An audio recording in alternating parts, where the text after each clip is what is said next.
नमस्कार विद्यार्थी मित्रों, हूँ राम जोशी आप सर्व विद्यार्थी मित्रों साइंस बाय राम सर तथा शिक्षा लर्निंग में हार्दिक स्वागत करूँ छूं।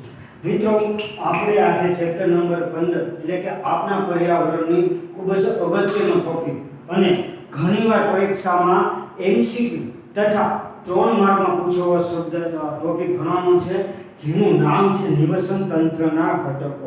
શું નામ છે વિદ્યાર્થી મિત્રો? તો કે નિવસન તંત્રના ઘટકો। મિત્રો, અગાઉના લેક્ચરમાં આપણે નિવસન તંત્ર વિશે ખૂબ જ મજા આવે એવી માહિતી રજૂ કરી હતી અને તમે ભણ્યા હતા કે નિવસન તંત્ર કોને કહેવાય, પર્યાવરણનો કોને કહેવાય અને નિવસન તંત્રના પ્રકારો કેવા છે અને કેવી રીતે પૂછાય છે અને એને કેવી રીતે યાદ રાખવાના છે મેં તમને ટ્રીક મુજબ સમજાવ્યા હતા।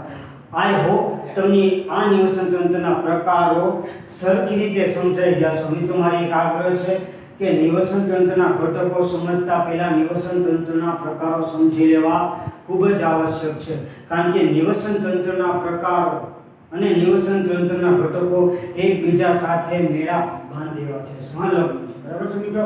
તો હવે આપણે કોની વાત કરીએ તો કે નિવસન તંત્રના ઘટકો। મિત્રો, આ પરીક્ષામાં બોર્ડની પરીક્ષામાં અને સાથે સાથે તમારી સ્કૂલની પરીક્ષામાં 3 માર્કમાં અથવા 4 માર્કમાં પૂછાય એવો સવાલ છે, એટલે મિત્રો સરખી રીતે ધ્યાન રાખવાનું છે। તમારે મારી સાથે લખતા જવાનું છે અને સાથે સાથે સમજતા જવાનું છે। બરાબર છે? આ ચાર તમે યાદ રાખો એટલે 3 માર્ક તમારી જેબમાં તમારા ખીચામાં 3 માર્ક આવી જશે। બરાબર? પણ આપણે સરખી રીતે યાદ રાખવાનો છે, લખતા જવાનું છે અને સાથે સાથે શું તો કે સમજતા જવાનું છે। શું છે મિત્રો? તો કે નિવસન તંત્રના ઘટકો। બરાબર? નિવસન તંત્રના ઘટકો।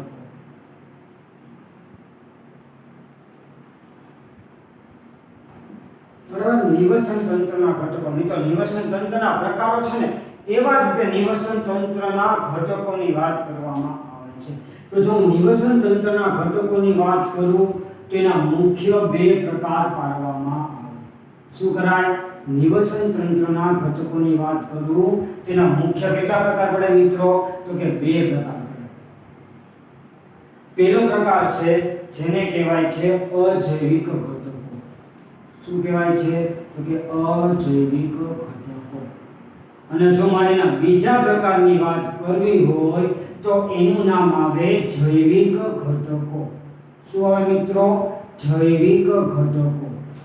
આ અજૈવિક અને જૈવિક ઘટકો વિશે તમે 9મા ધોરણમાં પાઠ નંબર 14 જેનું નામ હતું નૈસર્ગિક સ્ત્રોતો, તેમાં 2 શબ્દનો ખૂબ જ બહોળા પ્રમાણમાં ઉપયોગ કરી લેતો। બરાબર? અને આમાં પણ આપણે ઘણો પર્યાવરણ આવશે ને ત્યારે આવા શબ્દો તમને બહુ દેખાય, જૈવિક અને અજૈવિક, પણ એને યાદ રાખવા પણ એટલા જ સરળ છે। બરાબર? અજૈવિક ઘટકો એટલે શું? તો કે એવા ઘટકો કે જેમાં નિર્જીવ ઘટકોનો સમાવેશ થાય છે। શું? તો કે નિર્જીવ। નિર્જીવ એટલે આપણે ત્રીજા ધોરણથી ભણતા નિર્જીવ એટલે શું? તો કે જેનામાં જીવ નથી। બરાબર?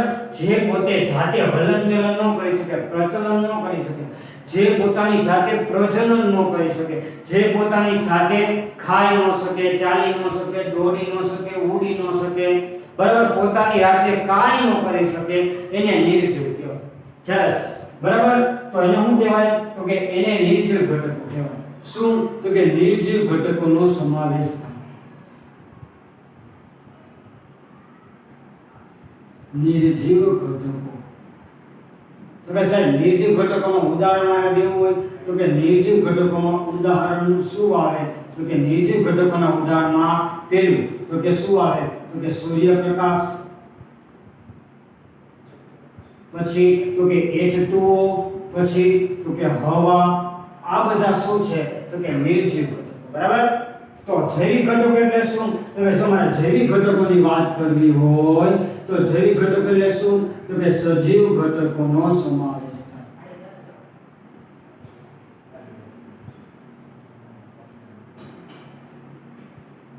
હવે સજીવ ઘટકોનો સમાવેશ થાય તો મેં તમને સજીવોના 3 પ્રકાર લખ્યા હતા। મિત્રો યાદ કરો ક્યાં ઓલા લેક્ચરમાં? પહેલો તો કે વનસ્પતિ, લીલી વનસ્પતિ। બીજું તો કે ક્યાં? તો કે આપણે જેવા પ્રાણીઓ, પૂંછડાવાળા પ્રાણીઓ અને પૂંછડા વગરના પ્રાણીઓ। બરાબર? આપણને ખબર છે કે 2 પ્રકારના પ્રાણીઓ છે। માણસ પણ શું છે? એક સામાજિક પ્રાણી, એટલે કેવી રીતે? તો કે પૂંછડા વગરનું પ્રાણી છે। જ્યારે પૂંછડાવાળા પ્રાણીઓ એટલે શું? તો કે જે વાઘ, સિંહ, કૂતરો, બિલાડી બધા શું છે? પૂંછડાવાળા પ્રાણીઓ। બરાબર. આપણને પણ એક પૂંછડું છે, પણ આપણને પૂંછડું બહાર નથી દેખાતું. આપણને શું છે કે આંતરપૂછ છે, બરાબર, જે આપણા શરીરની અંદર મોટા આંતરડાની બાજુમાં આવેલું છે, સોરી નાના આંતરડાની બાજુમાં આવેલું છે, બરાબર. પેલા જમાનામાં આપણે જોતા કે પેલા જમાનામાં જે વાંદરાની બધા હતા ને એ લોકોના બહુ મોટા મોટા પૂંછડા હતા, પણ જેમ જેમ સમયકાળ થતો ગયો, જેમ જેમ સમય આગળ વધતો ગયો એમ એમ પૂંછડામાં શું થતો ગયો, ઘટાડો થઈ ગયો. અને અત્યારનો આધુનિક માનવી છે એને પૂંછડું બહાર નથી હોતું, એને પૂંછડું કેવું હોય છે, અંદર હોય છે. પણ આપણને પણ એક નાનું એવું ભગવાને એક કુદરતે શું આપ્યું છે, એક પૂંછડું આપ્યું, બરાબર. તો સજીવ ઘટકોનો સમાવેશ થાય છે. તો આઈ થિંક તમને ઘટકો તો સમજાય ગયું. હવે એની આગળ જોઈએ તો એનો આગળનો પ્રકાર શું આવે તો કે જૈવિક ઘટકોના મુખ્ય 3 પ્રકાર છે. આ મિત્રો તો કે જૈવિક ઘટકોના મુખ્ય 3 પ્રકાર છે. શું થાય? જૈવિક ઘટકોના મુખ્ય કેટલા પ્રકાર પડે તો કે 3 ઘટકો પ્રકાર.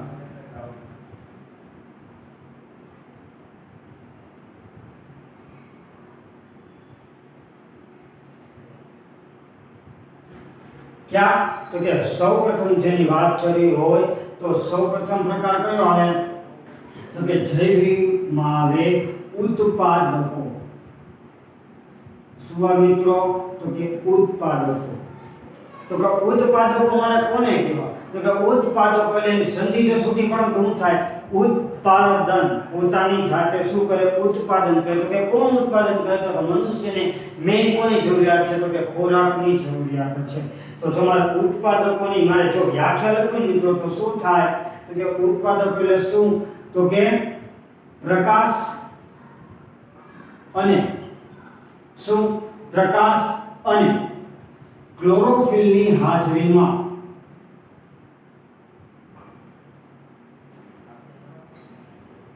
પ્રકાશ અને ક્લોરોફિલની હાજરીમાં શું કરે? પોતાનો ખોરાક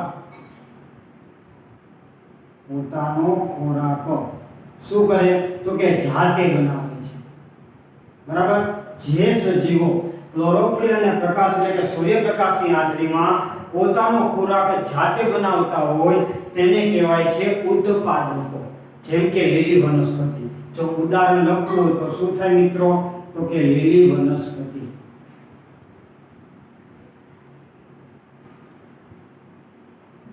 બરાબર. ઉદાહરણ તરીકે શું આવે તો કે લીલી વનસ્પતિ. હવે શું તો કે ઉપભોગીઓ. શું આવે મિત્રો તો કે ઉપભોગીઓ.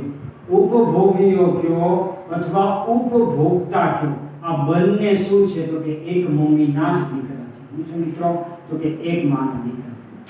બોલો કહે ને મેરે દો અનમોલ રતન એક રામ કા દૂસરા લખન. એમ શું છે તો કે બે અનમોલ રતન છે, ઉપભોગી ઉપભોક્તા બંને શું છે?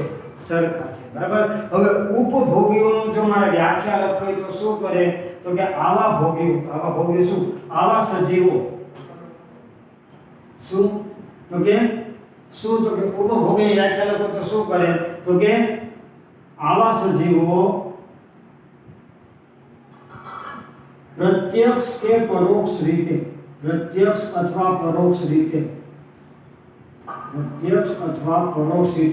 શું કરે તો કે ઉત્પાદકો પર ઉત્પાદકોના ખોરાક પર આધારિત, બરાબર. ઉત્પાદકોના ખોરાક પર આધારિત.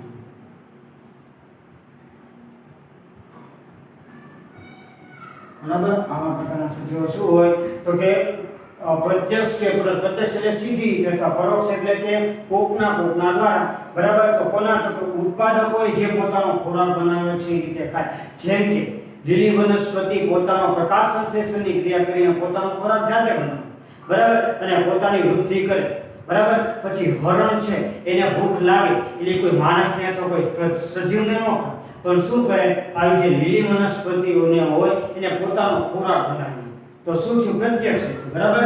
તો આમ શું થયું? પ્રત્યક્ષ કે પરોક્ષ રીતે શું કરે? ઉત્પાદકો પર આધારિત હોય, બરાબર. એને શું કહેવાય? ઉપભોગી. અને જેનો લાસ્ટનો પ્રકાર જોવો હોય તો એનું નામ છે વિઘટકો. કયો ત્રીજો પ્રકાર છે તો કે વિઘટકો.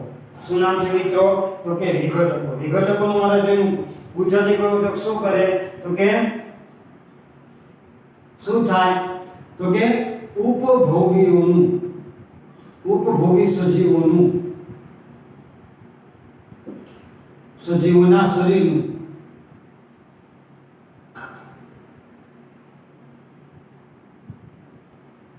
ઉપભોગી સજીવોના શરીરનું શું આવે શરીરનું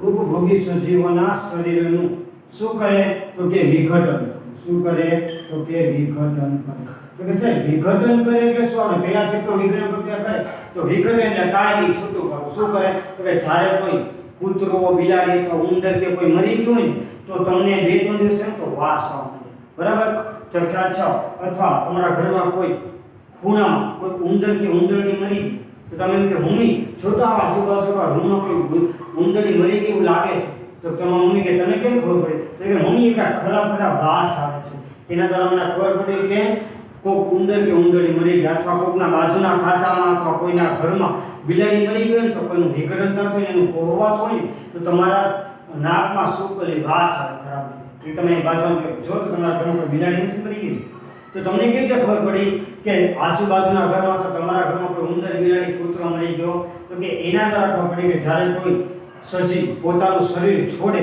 બરાબર કોઈ સજીવ પોતાનું શરીર છોડી દે ત્યારે આજુબાજુ જે જીવડાઓ છે જે નાના સૂક્ષ્મ જીવો છે ને એના સજીવોના શરીરમાં શું કરે તો કે એના શરીરમાં જઈ અને એના શરીરમાં સજીવમાંથી જે પોષક તત્વ હોય ને એનું શું કરી નાખે શોષણ કરી નાખે વિઘટન કરી નાખે અને પછી જમીનને શું આપે પોષણ આપે તો એવા સજીવોને શું કહેવાય તો કે વિઘટકો કહેવાય જો મારે ઉદાહરણ લખવું હોય મિત્રો તો ઉદાહરણ તરીકે હું શું લખી શકું તો કે એનું ઉદાહરણ શું આવે તો કે યકૃત કૃમિ બરાબર વગેરે તો વિઘટકોના આટલા પ્રકાર પડે બરાબર હવે તમારે ઉપભોગીઓની વાત કરવી બરાબર તો ઉપભોગીના પાછા 2 પ્રકાર પડે કેટલા પ્રકાર પડે તો કે 2 પ્રકાર પડે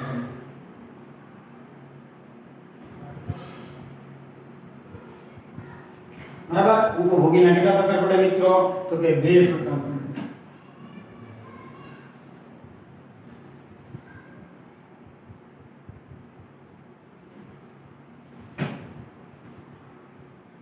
ઉપભોગીના સોરી મિત્રો ઉપભોગીના કેટલા તો કે 4 પ્રકાર પડે બરાબર કેટલા પડે તો કે 4 પ્રકાર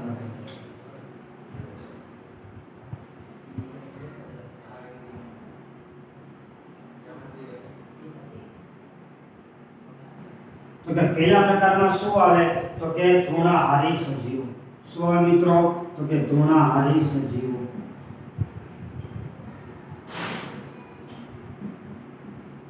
તૃણાહારી સજીવો બરાબર ને તૃણનો શબ્દ તમને અગાઉના લેક્ચરમાં પણ ક્લિયર કર્યો તો તૃણાહારી સજીવો એટલે શું થાય તો કે એવા સજીવો કે જે લીલી વનસ્પતિ પર આધારિત હોય લીલી વનસ્પતિ પર આધારિત સજીવોની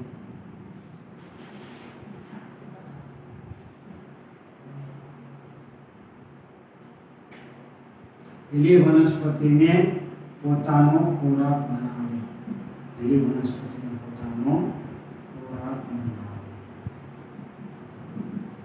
બરાબર તૃણાહારી સજીવો એટલે શું કે એવા સજીવો કે જે ફક્ત ને ફક્ત લીલી વનસ્પતિ એટલે કે શાકભાજી જ ખાતા હોય તેને શું કહેવામાં આવે છે તો કે તૃણાહારી સજીવો અને આ જ તૃણાહારી સજીવોને શું કહેવામાં આવે છે તો કે પ્રાથમિક કક્ષાના ઉપભોગી શું કહેવામાં આવે છે પ્રાથમિક કક્ષાના ઉપભોગી મિત્રો ઘણીવાર પૂછે છે પ્રાથમિક કક્ષાના ઉપભોગીનું ઉદાહરણ આપો તમારે શું કહેવાનું તો કે તૃણાહારી સજીવોને પ્રાથમિક કક્ષાના ઉપભોગીઓ કહેવામાં છે કારણ કે ઉપભોગીનો પહેલો પ્રકાર શું છે તૃણાહારી કહેવાય છે પ્રાથમિક કક્ષાના ઉપભોગી હવે જો મારે બીજો પ્રકાર લેવો તો શું થાય તૃણાહારી સજીવો પછી શું આવે તો કે માંસાહારી સજીવો શું આવે તો કે માંસાહારી સજીવો તો નામ એવું કામ શું તો કે માંસાહારી સજીવો એટલે શું તો કે પોતાનો ખોરાક શું કરે પોતાના ખોરાક તરીકે માંસનો ઉપયોગ કરે પોતાનો ખોરાક તરીકે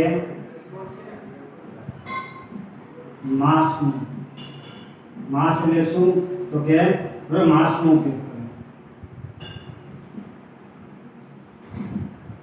બરાબર પોતાના ખોરાક તરીકે જે માંસનો ઉપયોગ કરતા હોય તેને શું કહેવાય તો કે માંસાહારી સજીવો બરાબર. પછી ત્રીજો પ્રકાર પડે તૃણાહારી સજીવો. બરાબર. આ માંસાહારી સજીવોના પાછા બે પ્રકાર પડે. કેટલા પ્રકાર પડે? તો કે બે પ્રકાર પાડવામાં આવે. પહેલું તો કે દ્વિતીય કક્ષાના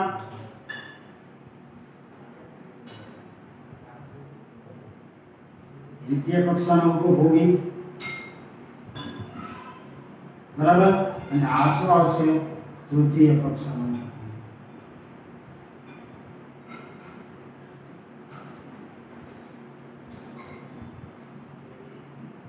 મિત્રો આ બહુ સમજ છો.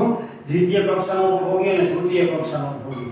તો દ્વિતીય કક્ષાનું ઉપભોગી લેવું તો કે કોનો પ્રકાર છે? જો તો માંસાહારી સજીવો. માંસાહારી એટલે હું તો કે બીજા સજીવોને એટલે કે બીજા પ્રાણીઓને પોતાનો ખોરાક બનાવે. તો બે પ્રકારના પ્રાણીઓ, ક્યાં શાકાહારી પ્રાણીઓ અને ક્યાં માંસાહારી પ્રાણીઓ. તો જે શાકાહારી પ્રાણીને પોતાનો ખોરાક બનાવે, શાકાહારી પ્રાણીનું શું કરે? તો કે ભક્ષણ કરે. ભક્ષણ એટલે શું? તો કે પોતાનો ખોરાક બનાવે, તેને કહેવાય છે દ્વિતીય કક્ષાનો ઉપભોગી. બરાબર. જ્યારે તૃતીય કક્ષાનો ઉપભોગી કેવો કે હું? તો કે માંસાહારી સજીવોનું ભક્ષણ કરે. શું કરે? તો કે માંસાહારી સજીવોનું ભક્ષણ કરે.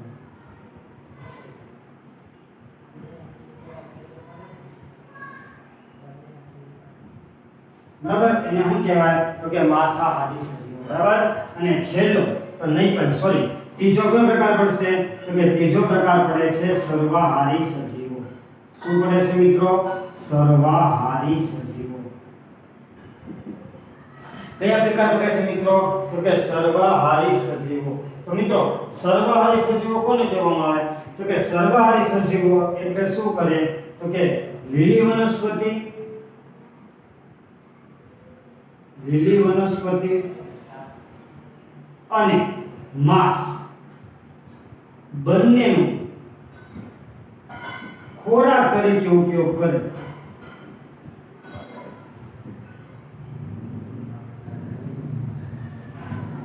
બરાબર. લીલી વનસ્પતિ અને માંસ બંનેનો ખોરાક તરીકે ઉપયોગ કરે તો એને કહેવામાં શું આવે છે? તો કે સર્વાહારી સજીવો. બરાબર. એટલે કેવા? જેમ કૂતરો છે એ તમે જોશો ને તો એ ઉંદરા ને એવું બધું નાના સજીવોને ખાય. અને તમે દૂધ આપો તો દૂધે ખાય, રોટલી આપો તો રોટલી ખાય. એટલે સર્વાહારી સજીવો એટલે શું? તો કે બંનેનો ખોરાક તરીકે. એનું કઈ અભિમાન નહીં કે નહીં મારા માંસ જ ખાય. એને એવું અભિમાન નહીં કે નહીં મને લીલી વનસ્પતિ ખાય. એને જે આપો ને ખાય વિચાર મારી જેવા શાંત. બરાબર. પછી એક ઉદાહરણ આપો બિલાડી જો તમે દૂધ આપો તો ચપ કરતી પી જાય, અને તમે ઉંદરડી આપો તો ફટફટ કરતી ખાઈ જાય. બરાબર. તો આમ છે સર્વાહારી સજીવો. એને અભિમાની સજીવો નહીં, બધું ખાય. હાલ બરાબર. આપણી ગાડી શું કરે? તો કે ચાલી રાખે. અને last but not the least શું આવે? તો કે પરોપજીવીઓ. બરાબર મિત્રો. શું આવે? પરોપજીવીઓ. હવે આ પરોપજીવી એટલે જાતના વિઘટકો થાય કે વિઘટકોમાં નહીં પણ ઉપભોગીમાં છે. જેમ કે તમારા શરીરમાં વિવિધ સજીવો છે એ શું કરે? જેમ કે હું તમને ઉદાહરણ દઉં, કોરોના વાયરસ તમારા શરીરમાં જાય એટલે શું કરે? તો કે તમારા શરીરમાં જઈને શું કરે? તો કે યજમાન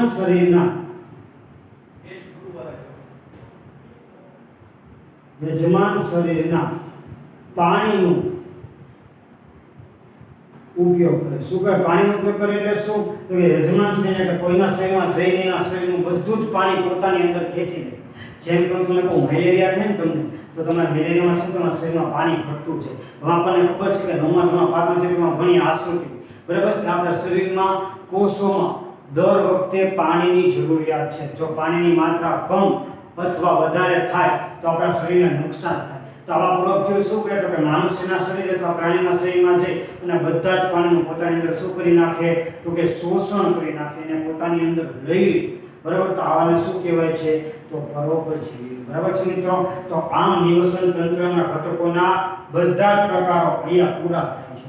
બરાબર. આઈ હોપ તમને સમજાણ છે. હવે આપણે એકવાર રિવિઝન કરી નાખીએ. બરાબર. કારણ કે એવું કહ્યું કે પ્રેક્ટિસ મેક્સ મેન પરફેક્ટ. તમે જ્યારે પણ કોઈ પણ વસ્તુ શીખો ત્યારે પહેલી વાર ન આવડે છે, તમને વારા ઘડીએ યાદ રાખો. યાદ હું તમને પૂછું ને, તમને એક થડ છે ચાલો, એ થડે તમે એકવાર જોરથી કુહાડી મારો તો એ નહીં તૂટે, બીજી વાર કોડી મારો તો નહીં તૂટે, પણ એક ધાર્યા 20 ઝટકા એક જ જગ્યાએ થડને મારો તો 100% એ થડ તૂટી જાય. એમ એક ઝાડકે તમને ટોપિક યાદ ન રહે, બીજા જાતની ટોપિક યાદ ન હોય. પણ જો તમે 10 વાર એક ટોપિક યાદ રાખો ને અથવા તમે વાંચો ને તો હું ગેરંટી કરું તમને સમજાય પણ ગોખાય તો થાય જ અને પરીક્ષામાં તમારે લખાય તો થાય. બસ આપણે એ જ કામ છે, આપણે યાદ રાખવાનું છે. બરાબર? તો ફરીથી એકવાર ફરીથી મસ્ત મજાનું રિવિઝન કરી નાખીએ. સૌપ્રથમ નિવસન તંત્રના ઘટકો. નિવસન તંત્રના ઘટકમાં સાહેબ બે પ્રકાર પડે. પેલું કહ્યું તો કે અજૈવિક ઘટકો, બીજું તો શું તો કે જૈવિક ઘટકો. સાહેબ અજૈવિક ઘટકો એટલે એવા ઘટકો કે જેમાં ફક્ત ને ફક્ત નિર્જીવ ઘટકોનો સમાવેશ થતો હોય, જેનામાં જીવ નથી ને નિર્જીવ કહે, જેમ કે સૂર્યપ્રકાશ, H2 એટલે કે પાણી અને હવા, આ બધા નિર્જીવ છે. બરાબર? એટલે તેનો સમાવેશ શેમાં થાય છે તો કે અજૈવિક ઘટકમાં. સાહેબ જૈવિક ઘટકો એટલે શું તો કે જેમાં સજીવ ઘટકોનો સમાવેશ થાય. સજીવ ઘટક એટલે શું તો કે પોતાની બુદ્ધિ, વિકાસ, પ્રજનન, પ્રચલન પોતાની જાતે જ કરી શકતા હોય. બરાબર? અજૈવિક ઘટકોના કોઈ પણ જાતના પ્રકાર પાડવામાં આવતા નથી. જ્યારે જૈવિક ઘટકોના પાછા તો કે કેટલા તો કે 3 પ્રકાર પાડવામાં. ક્યાં તો કે ઉત્પાદકો, ઉપભોગી અને વિઘટકો. સાહેબ ઉત્પાદકો એટલે કે શું તો મેં તમને ક્યારે કીધું, એવા સજીવો કે જે સૂર્યપ્રકાશ અને ક્લોરોફિલની હાજરીમાં પોતાની ખોરાક જાતે જ તે બનાવતા હોય, સ્વયંપોષી પોષણ ધરાવતા હોય તેવા સજીવોને ઉત્પાદકો કહેવાય. જેમ કે લીલી વનસ્પતિ, કારણ કે લીલી વનસ્પતિમાં હરિતકણ નામનું રંજક દ્રવ્ય આવેલું હોય છે, જેના દ્વારા તે પોતાનો ખોરાક શું કરે તો કે જાતે. બરાબર? ઉત્પાદકો પહેલો પ્રકાર. જૈવિક ઘટકોનો બીજો પ્રકાર શું આવે છે તો કે ઉપભોગી. તો કે સાહેબ ઉપભોગીને ઉપભોક્તા પણ કહેવાય. એક મમ્મીના બે દીકરા, એક રામ તો બીજો લખન. बराबर? मेरे दोनों में लखन, एक राम तो दूसरा लखन. उपभोगी जो के उपभोक्ता जो બંને સમાન છે. ઉપભોગી એટલે શું તો કે એવા સજીવો કે જે પ્રત્યક્ષ કે પરોક્ષ રીતે ઉત્પાદકોના ખોરાક પર આધારિત હોય. મેં તમને કીધું લીલી વનસ્પતિનો ખોરાક લઈને પોતાની વૃદ્ધિ કરે, પણ હરણ કે સસ્કાવીન પીના ખોરાકનું શું કરે કે પોતે બનાવે, તેને શું કહેવાય તો કે ઉપભોગી કહેવામાં આવે છે. પછી છેલ્લો પ્રકાર જૈવિક ઘટકમાં તો કે વિઘટકો. સાહેબ વિઘટકો એટલે શું તો કે ઉપભોગી સજીવોના શરીરનું વિઘટન કરે. મેં તમને કીધું કે વાસ, બરાબર? જેમ કે યકૃત કૃમિ આવે, પછી અમરવેલ પણ આવે. બરાબર? અમરવેલ, પછી ફૂગ પણ કહી શકો. આ બધા શું છે તો કે વિઘટકો છે. ફૂગ તમને ખબર છે, વાસી થઈ ગયેલા બ્રેડ પાવામાં આવે. બરાબર? પછી ઉપભોગીના પાછા 4 પ્રકાર પડે. તૃણાહારી સજીવો. તૃણાહારી સજીવોને મારે શું કહેવું તો કે તૃણ એટલે શાક, તો કે જે લીલી વનસ્પતિને પોતાનો ખોરાક બનાવે. મેં તમને કીધું હરણ ની બધા શું છે તો કે તૃણાહારી સજીવો છે. હરણ, સસલા, જીબ્રા, જીરાફ, આ બધા છે તૃણાહારી સજીવો. અને આ તૃણાહારી સજીવોને પ્રાથમિક કક્ષાના ઉપભોગી કહેવાનું છે. MCQ માં યાદ રાખવાનું છે. પ્રાથમિક કક્ષાના ઉપભોગી એટલે શું તો કે તૃણાહારી સજીવો. પછી માંસાહારી સજીવો એટલે શું તો કે પોતાનો ખોરાક તરીકે માંસનો ઉપયોગ કરે. તો માંસ વત્તા આહાર, જે માંસનો પોતાનો આહાર તરીકે ઉપયોગ કરે એને કહેવાય માંસાહારી. માંસાહારીના પાછા બે પ્રકાર પડે, દ્વિતીય કક્ષાનો ઉપભોગી અને તૃતીય કક્ષાનો ઉપભોગી. દ્વિતીય કક્ષા એટલે શું તો કે એવા સજીવો કે જે શાકાહારી પ્રાણીનું ભક્ષણ કરે. બરાબર? એને શું કહેવાય તો કે દ્વિતીય કક્ષાનો ઉપભોગી. જ્યારે એનો તૃતીય કક્ષાનો ઉપભોગી શું તો કે માંસાહારી સજીવોનું ભક્ષણ કરે. કે માંસાહારી સજીવોને મારીને પોતે ખાય ને શું કે તૃતીય કક્ષાના માંસાહારી સજીવો પાછા બે પ્રકાર પૂરા. પછી સર્વાહારી સજીવો. સર્વાહારી સજીવો એટલે શું તો કે લીલી વનસ્પતિ પણ ખાય ને માંસ પણ ખાય. એને તમે સૂકો રોટલો આપો તોય ખાય, દાળ ભાત આપો તોય ખાય, અને એને કોઈ પણ જાતનું માંસ આપો તો પણ ખાય. જેમ કે કૂતરો, બિલાડી. બરાબર? દૂધે પીવે ને ઉંદરડા.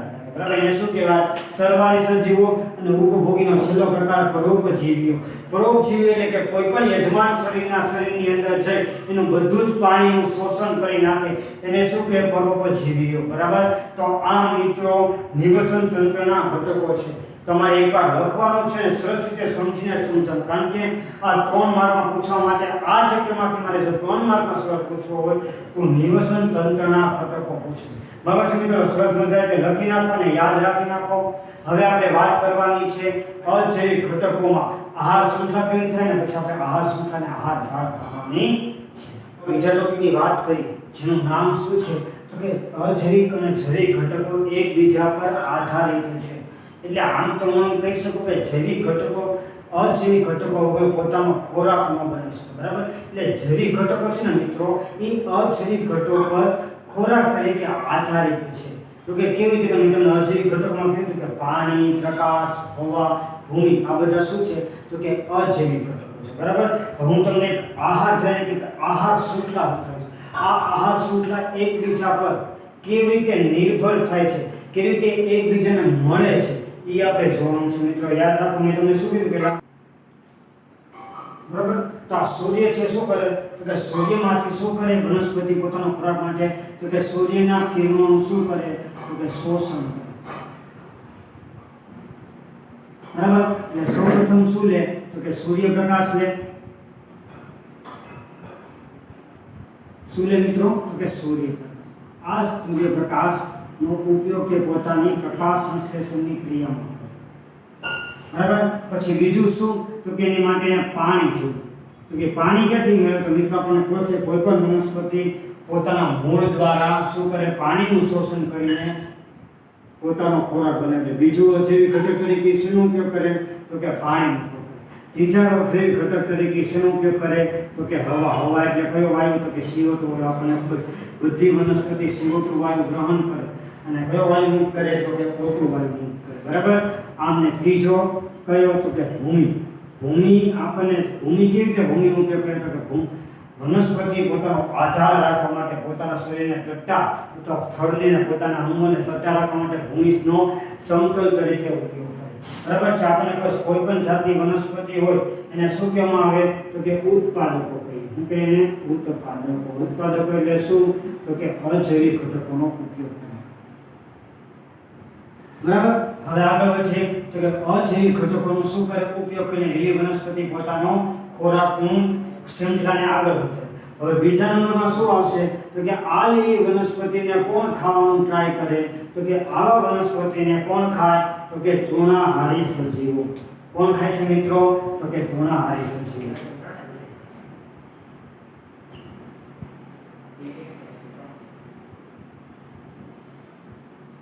કોણ ખાવાની ટ્રાય કરે તો કે તૃણાહારી સજીવો તૃણાહારી સજીવો એટલે શું મેં તમને કીધું તૃણાહારી સજીવોમાં લીલી વનસ્પતિ કોણ તો કે હરણ છે સસલું છે જીબ્રા છે જીરાફ છે બધા શાકાહારી સજીવો કોને ખાય તો કે વનસ્પતિને બરાબર એટલે નીચે હું શું લખું તૃણાહારી સજીવોને આપણે શું કહીએ છીએ તો કે પ્રાથમિક કક્ષાના ઉપભોગી યાદ છે ને આપણે હમણાં ઘટકોમાં જોયા તૃણાહારી સજીવો કેવા છે પ્રાથમિક ઉપભોગી બરાબર આ ઉપભોગી છે ઉત્પાદકો નથી હો કારણ કે કોને ખાય છે તો કે વનસ્પતિને ખાય છે પછી કોણ તો કે તૃણાહારી સજીવોને પાછા બે જણા ખાય તૃણાહારી સજીવોને કોણ ખાય તો કે બે જણા ખાય બરાબર ત્યાં કોણ ખાય તો કે માંસાહારી સજીવોનું ભક્ષણ કરે કોણ માંસાહારી સજીવો ભક્ષણ કરે અથવા કોણ કરે તો કે સર્વાહારી સજીવો માંસાહારી સજીવો અને સર્વાહારી સજીવો એટલે શું તો કે માંસાહારી સજીવોનું તો જાણે કે વિચાર કરો અહીંયા ઉદાહરણ તરીકે હું લખું તો કે ઉદાહરણ તરીકે હું સસલું પછી શું લખી શકું હરણ જીબ્રા આ બધા શું છે તો કે વનસ્પતિને ખાય હવે આ બધાને કોણ ખાય તો કે માંસાહારી સજીવોમાં લખી શકું કોણ તો કે વાઘ છે પછી કોણ છે તો કે સિંહ છે ચિત્તો છે આ બધા શું છે તો કે માંસાહારી સજીવો છે ને કોણ તો કે સસલો અને જીબ્રાને કોણ ખાય તો કે માંસાહારી સજીવો અથવા સર્વાહારી સજીવો એટલે શું તો કે રીંછ છે બરાબર મગર છે આ બધા શું છે તો કે સર્વાહારી સજીવો કોણ ખાય તો કે તૃણાહારી સજીવો બરાબર મિત્રો તો આમ શું થાય તો કે સૌપ્રથમ શું થાય તો કે અજૈવિક ઘટકોને કોણ લે તો કે અજૈવિક ઘટકોનો ઉપયોગ કરીને ઉત્પાદકો પોતાનો ખોરાક બનાવે આ ઉત્પાદકોને કોણ ખાય તો કે પ્રાથમિક કક્ષાના ઉપભોગી યાદ રાખજો ઉત્પાદકોને હંમેશા પ્રાથમિક કક્ષાના ઉપભોગી જ ખાય કોઈ તો દ્વિતીય માંસાહારીને આપણે શું કહીએ છીએ તો કે દ્વિતીય કક્ષાના ઉપભોગી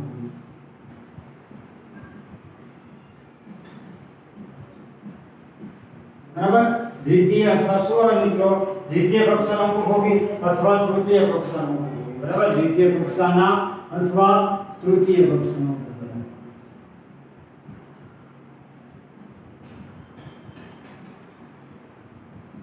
સર્વાહારી સજીવના બે પણ સંબંધમાં આવતા નથી હવે વિચાર કરો જ્યારે વાઘ સિંહ ચિત્તો મરી જાય ત્યારે શરીર જમીન પર પડતો હોય ત્યારે તમને ખબર છે કે આ બધાને કોણ ખાય એટલે એનું વિઘટન કોણ કરે તો કે વિઘટકો કોણ કરે વિઘટકો આ વિઘટકો એટલે હું તો કે જટિલ કાર્બનિક પદાર્થનું યાદ રાખજો એનું નામ છે જટિલ કાર્બનિક પદાર્થનું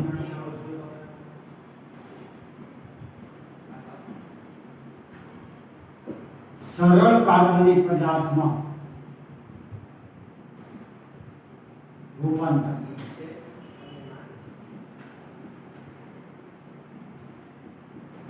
શું વિઘટક એટલે શું? તો કે આ માંસાહારી અથવા સરવાળી સજીવો જ્યારે પોતાનો મૃતદેહ મૂકે એટલે કે પોતે મરી જાય ત્યારે શું કરે કે આજુબાજુના જે સૂક્ષ્મ જીવો છે, જે વિઘટકો છે, એના શરીરનું શોષણ કે તેના શરીરમાં જે પણ જાતના પોષક તત્વો છે એને પોતાનું શોષણ કરીને વાસ એ ગુણ દ્વારા આવે વિઘટકો.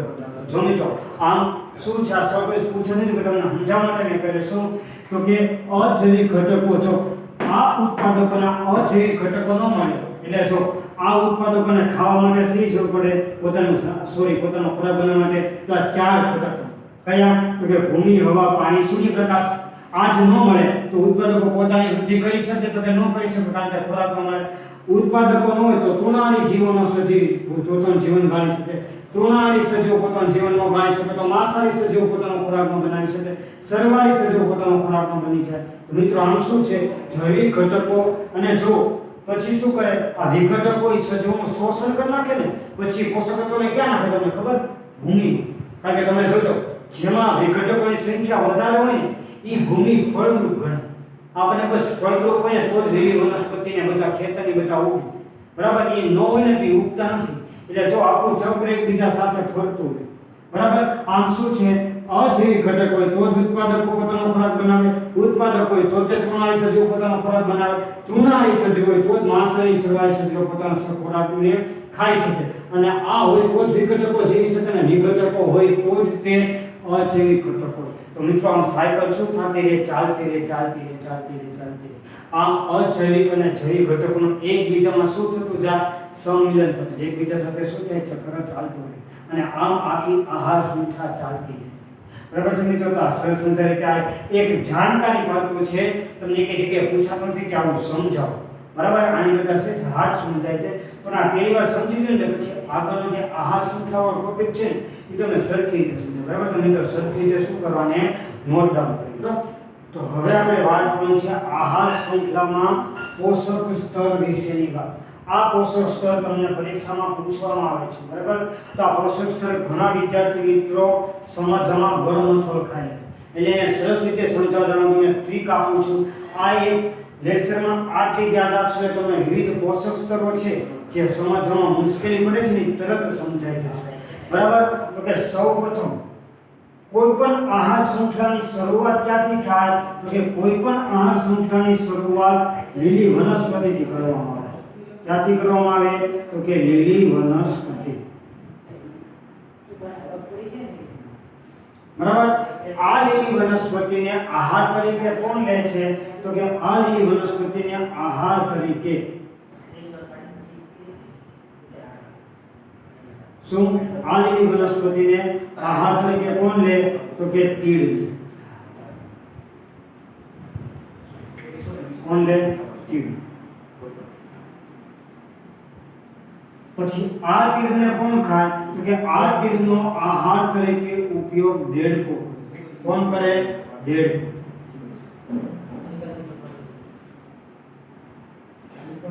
અને આ દેડકાનો આહાર તરીકે ઉપયોગ કોણ કરે? તો કે સાપ. અને આ સાપનો આહાર તરીકે મોર નો કરે. કોણ કરે? તો કે સાથે સાથે કોણ કરતું હોય? તો કે મોર છે, ગીધ છે, સમડી છે, બાજ છે, ગરુડ છે, પણ આપણે સરખી કે ટાપુ રાષ્ટ્રીય પાણી પીએ. કોણ? તો કે મોર. બરાબર મિત્રો? તો આ મેં તમારી આહાર શૃંખલા રચી. શું?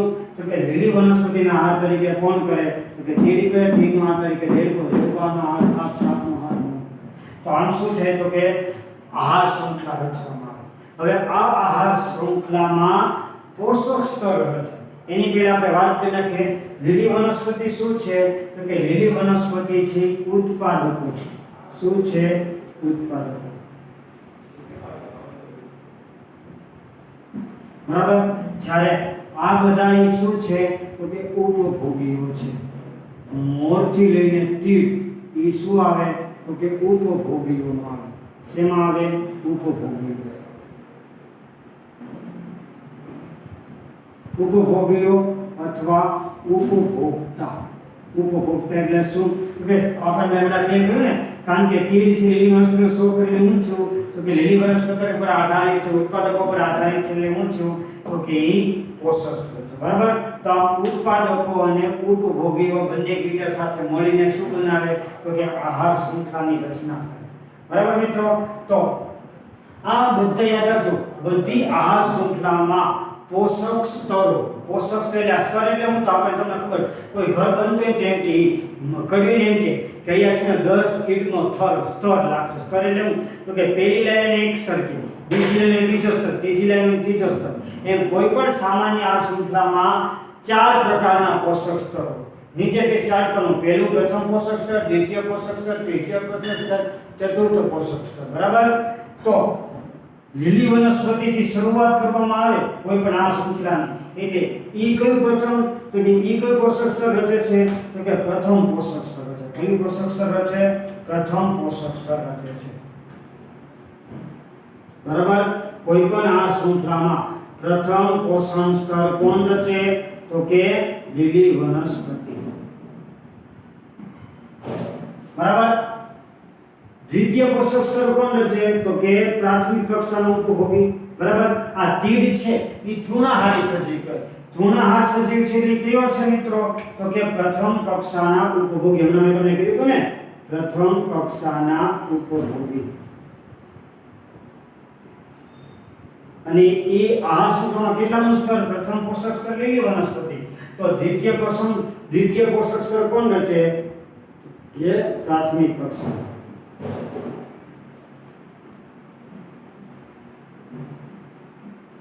બરાબર. પ્રથમ કક્ષાનો ઉપભોગી. દેડકો કયો છે મિત્રો તો કે દ્વિતીય કક્ષાનો ઉપભોગી. તેનો તો કે દ્વિતીય કક્ષાનો ઉપભોગી.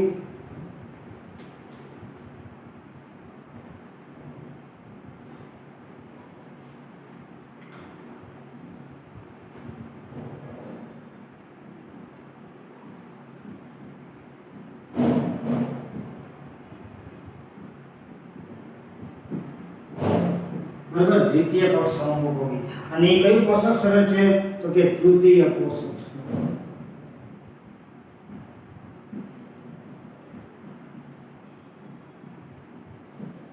બરાબર.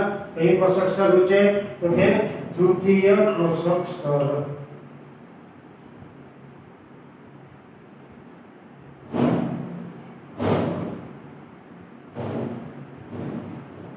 બરાબર.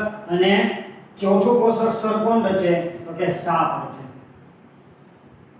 બરાબર. સાપ છે કયું છે? તૃતીય કક્ષાનો ઉપભોગી.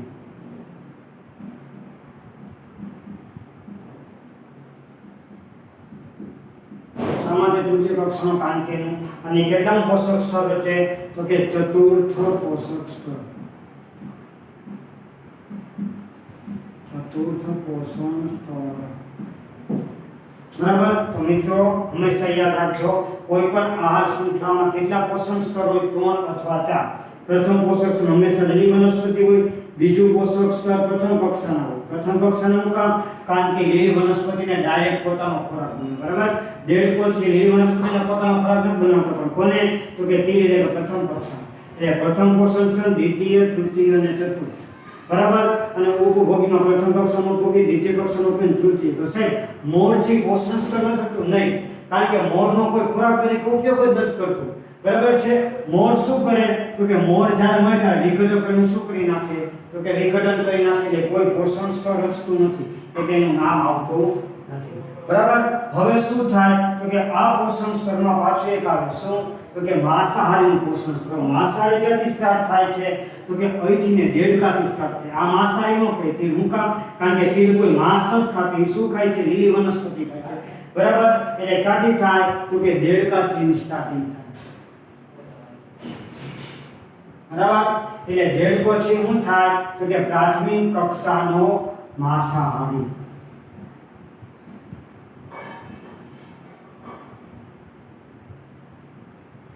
દેડકો શું છે? પ્રાથમિક કક્ષાનો માંસાહારી. જ્યારે સાપ છે શું છે તો કે દ્વિતીય કક્ષાનો માંસાહારી. શું આવે?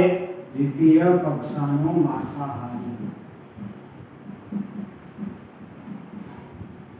અને મોર પણ સાપને જ ખાય છે ને, એટલે માંસ જ ખાય છે, એટલે શું થાય? તૃતીય કક્ષાનો માંસાહારી.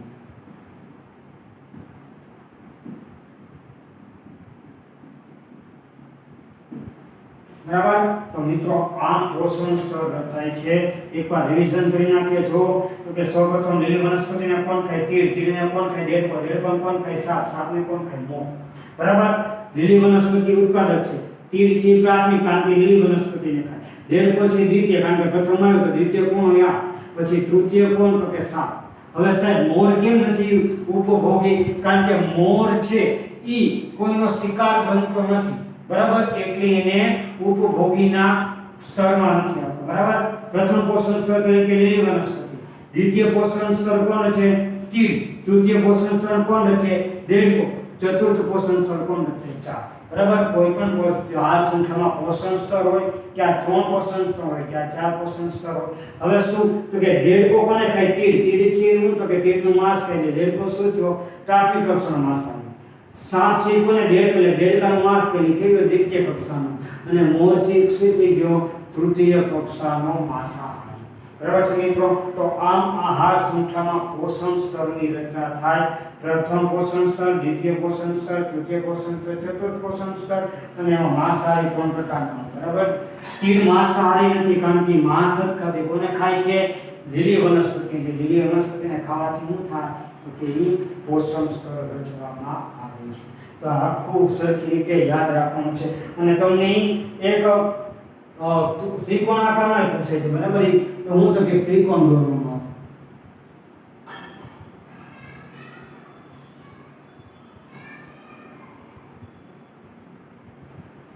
બરાબર. એમાં પણ 4 સ્તર હોય. આ પહેલું સ્તર, આ બીજું સ્તર, આ ત્રીજું સ્તર, અને આ ચોથું સ્તર. બરાબર. પહેલા સ્તરમાં હંમેશા શું હોય? તો કે ઉત્પાદક હોય. બીજા સ્તરમાં શું હોય? તો કે પ્રાથમિક કક્ષાના ઉપભોગી. અહીંયા તો કે દ્વિતીય કક્ષાના ઉપભોગી.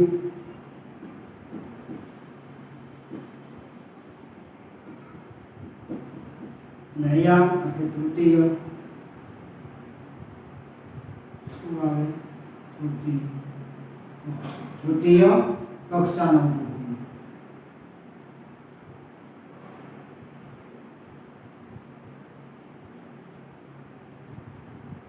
સોરી, મિસ્ટેક થઈ ગઈ.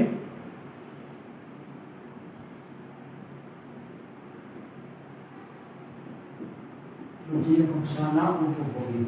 બરાબર છે મિત્રો. જો આ કેનું છે? તો કે પોષણ સ્તરનો ત્રિકોણ. હું આનું નામ છે પોષણ સ્તરનો ત્રિકોણ. આ પોષણ સ્તરના ત્રિકોણમાં 4 સ્તર છે. બરાબર. ઉત્પાદકો છે કયું છે? તો કે પ્રથમ પોષણ સ્તર. શું છે? તો કે પ્રથમ પોષણ સ્તર. જ્યારે પ્રાથમિક કક્ષાનું છે કયું છે? દ્વિતીય પોષણ સ્તર. અને દ્વિતીય છે તૃતીય પોષણ સ્તર. અને તૃતીય કક્ષાનું કયું? તો કે ચતુર્થ પોષણ સ્તર. બરાબર. તો એમ છે તમને કીધું એમ જ છે કે ઉત્પાદકોનો શિકાર કોણ કરે? તો પ્રાથમિક કક્ષાનો ઉપભોગી. પ્રાથમિક કક્ષાનો ઉપભોગીનો શિકાર કોણ કરે? દ્વિતીય કક્ષાનો ઉપભોગી. અને દ્વિતીય કક્ષાનો ઉપભોગીનો શિકાર કોણ કરે?